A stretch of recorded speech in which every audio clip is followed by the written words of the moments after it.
Diplômée de l'école des Beaux-Arts en 2009, Madissima est aujourd'hui artiste visuel. Il expose régulièrement lors des grands événements comme la Biennale de Dakar. Les enfants occupent une place de choix dans ses œuvres. L'enfant ne se soucie pas de ces normes établies par les artistes professionnels, par exemple. Ils ont une liberté totale.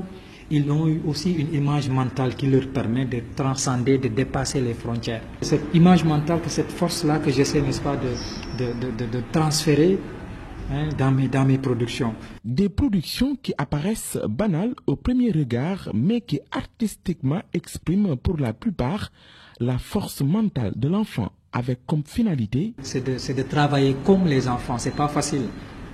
On a reçu une formation académique vraiment, etc.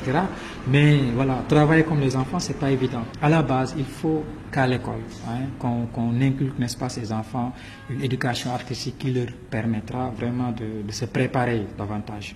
Au-delà de ces expositions, l'espace Phalien travaille depuis 3 ans dans le mobilier local conçu par des Sénégalais. Tous les meubles que vous avez vus ici dans cet espace ont été réalisés par des Sénégalais avec vraiment une qualité, avec vraiment une finition incontestable.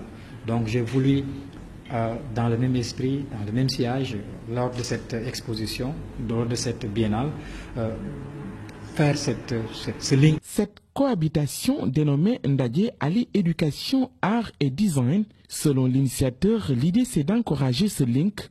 À l'occasion de la 12e Biennale de Dakar, ils sont plus de 20 visiteurs à découvrir cet espace.